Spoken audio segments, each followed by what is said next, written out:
பிரச்சனை இருக்கலாம், திருமண வாழ்க்கையில சமாதானம் இல்லாமல் இருக்கலாம், பொருளாதார நெருக்கடி இருக்கலாம். நீ ஆண்டவர் சமூகத்தில் ஊக்கமா ஜெபித்துப்பார், ஒரு அற்புதம் நடக்கும். உங்க ஆவிக்குரிய வாழ்க்கையில விட முடியாத எந்த பாவமா இருக்கட்டும், இன்னைக்கு ஆண்டவர் சமூகத்தில் உட்காரு. நீங்க 62ஆம் சங்கீதம் 8ஆம் வசனம் வாசித்து பாருங்க. இஸ்ரவேலே கர்த்தரை நம்பு, அவர் சமூகத்தின் இருதயத்தை ஊற்றிவிடு. அப்படி ஊற்றிட்டா அவரே நமக்கு எப்படி இருக்கிறாரா? அடைக்கலமா இருக்கிறார். இஸ்ரவேலே கர்த்தரை அதோ நிப்பாட்டிராத, உன் இருதயத்தை ஊற்று. என்னால் இந்த பாவத்தை ஜெயிக்க முடியும் முதல் நம்பு. என பாவத்தை ஜெயித்த இயேசு உனக்குள்ள இருக்கிறார். நம்பிக்கை என்ன பண்ணணுமா? இருதயத்தை அவர் பாதத்தில் ஊற்று. அப்படின்னா உள்ளம் உடஞ்சு ஆண்டவர்கிட்ட அழு, ஆண்டவரே எனக்கு ஒரு அற்புதம் செய்யுங்கப்பா, எனக்கு ஒரு வெற்றியுள்ள வாழ்க்கை தாங்க ஆண்டவரே, நான் விழுந்து விழுந்து எழும்புறேன் ஆண்டவரே, சாட்சி இல்லாமல் வாழ்கிறேன் ஆண்டவரே, என் குடும்பத்தில் சமாதானம் இல்லை, பொருளாதார ஆசீர்வாதம் இல்லை, என் குடும்பத்தில் ஒரே நிந்தை அவமானம் போராட்டம், எனக்கு நன்மை செய்யுங்க. நீ நம்பிக்கையை ஜெபத்தில் இருதயத்தை ஊற்றி, அந்த இருதயத்தை ஊற்றுதுங்கிறது என்ன அர்த்தம்னா உள்ளத்தில் இருக்கிறதெல்லாம் ஆண்டுகிட்ட கொட்டுறது. சில பேர் சொல்லுவாங்க, என் மனசில் இருக்கிறத யார்ட்டையாவது கொட்டிட்டேன்னா என் பாரமெல்லாம் இறங்கிருங்க. நல்லா கவனிச்சுக்கோங்க, நீங்கள் மனுஷன்ட்டு எவ்வளோ கொட்டி தீர்த்தாலும் உங்கள் பாரம் என்ன செய்யாது. அதெல்லாம் ஒரு மைண்ட் செட்டப், அவ்வளோதான். உங்களுக்கு ஏதோ மனசு லகுவான மாதிரி இருக்கும், கொஞ்ச நேரம் பிரச்சனை யோசிக்கும் போது திரும்ப பாரம் என்ன செய்யும், கூடும். உங்கள் இருதயத்தை மனுஷன்ட்டு இல்லைங்க, தேவ சமூகத்தில் ஊற்றுங்க. ஆண்டவர் சமூகத்தில் ஊற்றி பாருங்க, தேவன் அற்புதம் செய்வார். அல்லேலூயா. நம்ம வெற்றியுள்ள வாழ்க்கையின் ரகசியமே விசுவாசமுள்ள ஜெபம். அன்னாள் வாழ்க்கையில் நல்ல ஒரு ஆவிக்குரிய பெண் அன்னாள், பக்தி நிறைந்தவள், ஆண்டவரை நல்லா அறிஞ்சவ. ஆனால் வாழ்க்கை முழுவதும் கசப்பு. அன்னாளுக்கு என்ன இல்லை? பிள்ளை இல்லை. பிள்ளை இல்லைன்ன உடனே கூட இருக்கிற பெனினாளுக்கு கொண்டாட்டம் ஆயிடுச்சு. அன்னாளை போட்டு வறுத்து எடுப்பா டெய்லி. என்ன செய்வா? ஏற்கனவே அன்னாளுக்கு பிள்ளை இல்லைங்கிற ஒரு வேதனை, இன்னொரு பக்கம் நிந்த அவமானம் கேவலம் ஏளன வார்த்தைகள், இப்படி எல்லாம் அன்னாள் வாழ்க்கையில் ஒரே கசப்பா இருந்தப்ப அன்னாளுக்கு நம்பிக்கை இருந்துச்சு. என்னன்னா வருஷந்தோறும் பலி செலுத்த போகும் பொழுது இந்த வருஷமாயில் கர்த்தர் பிள்ளை என்ன செய்வாரு தருவாரு நம்பிக்கை அன்னாளுக்குள்ள இருந்துச்சு.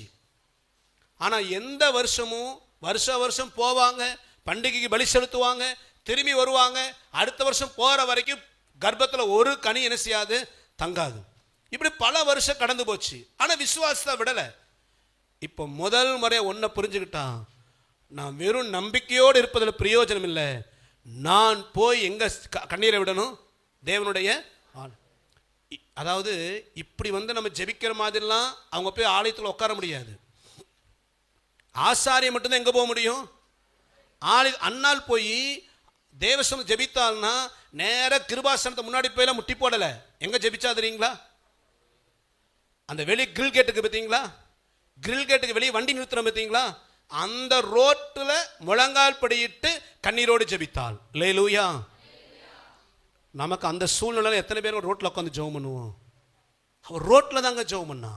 ஆலயத்தின் வாசல்ல அந்த திரைக்கு வெளியே முன்னாடி இருந்து ஆலயத்துக்கு முன்பு கரத்தை உயர்த்தி மனம் கசந்து அழுதாலாம். நீ 1 சாமுவேல் 1:10-11 வாசிங்களேன்.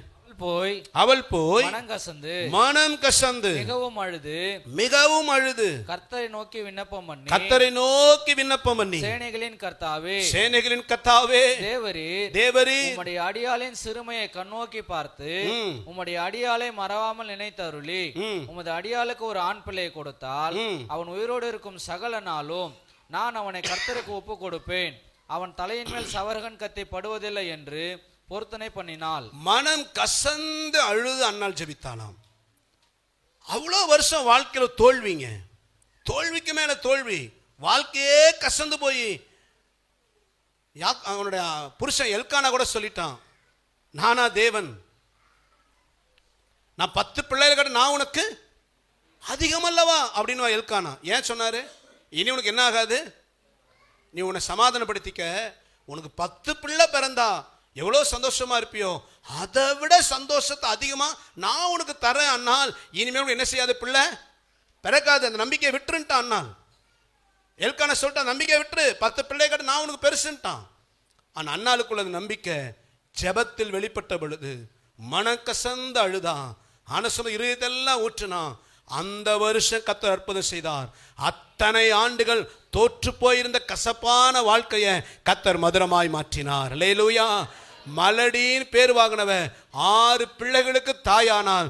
மூத்த மகன் சாமுவேல் தீர்க்கதரிசியானான். கர்த்தர் மலடியாயிருந்த அன்னாளை தீர்க்கதரிசிக்கு தாயாக தேவன் மேன்மைப்படுத்தினார். அல்லேலூயா. எப்போ அது ஒர்க் அவுட் ஆச்சு? அன்னாளுக்குள்ள விசுவாசம் இருந்துச்சு. ஆனா எப்ப அந்த விசுவாசத்தை ஜெபம் என்கிற ஆவிக்குரிய கிரியையில காண்பித்தாலோ அந்த ஜெபம் விசுவாசத்தை வல்லமையுள்ளதாய் மாற்றினது. அந்த ஆண்டே கர்த்தர் ஒரு அற்புதம் செய்தார். அடுத்தவளுக்கு 6 பிள்ளைகள் பிறந்தது. தேவன் மகிமையாய் உயர்த்தினார். அல்லேலூயா. வெறும் விசுவாசம் போதாது. உன் விசுவாசத்தை முழங்காலில் ஜெபத்துல காண்பி.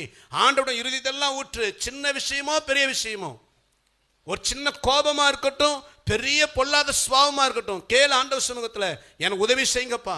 சின்ன தப்பா இருக்கட்டும், விட முடியாத பெரிய பாவமா இருக்கட்டும், போராட ஆண்டவர்கிட்ட. ஆண்டவரே எனக்கு உதவி செய்யுங்க ஏசப்பா, நான் அந்த பாவத்தை ஜெயிக்கணும், நான் சாட்சியாய் மாறணும், நான் பரிசுத்தமா வாழணும், குடும்பத்தில் அந்த பிரச்சனை சரிப்படுத்த முடியல, இவ்வளவு பெரிய தேவை எனக்கு இருக்குது, எனக்கு அற்புதம் செய்யுங்க. நீ ஜெபம் பண்ணி பாரு. 121 சங்கீதம் முதல் 2 வசனம் சொல்லுகிறது, எனக்கு ஒத்தாசை வரும் பர்வதங்களுக்கு நேரா என் கண்களை சொன்ன தாவீது சொல்றாரு, வானத்தை பூமி உண்டாக்கின கர்த்தரிடத்துல எனக்கு ஒத்தாசை வரும். யாரெல்லாம் தேவனை நோக்கி பார்க்கிறாங்களோ அவங்களுக்கு பரலோகத்திலிருந்து ஒத்தாசை வரும். எத்தனை பேர் நம்புறீங்க? நீ எதிர்பார்க்கிற உன் உறவுகள் உனக்கு உதவி செய்யாம போகலாம், நீ எதிர்பார்த்த இடத்திலிருந்து நன்மை வராமல் போகலாம், நீ நம்புற மனுஷெல்லாம் உன்னை வெறுமையாக்கி அனுப்பலாம். ஆனா ஆண்டவர் முகத்தை பார்த்து முழங்கால் ஊன்றி ஜெபிக்கிற எந்த பிள்ளையும் தொற்று போனதில்லை. அல்லேலூயா.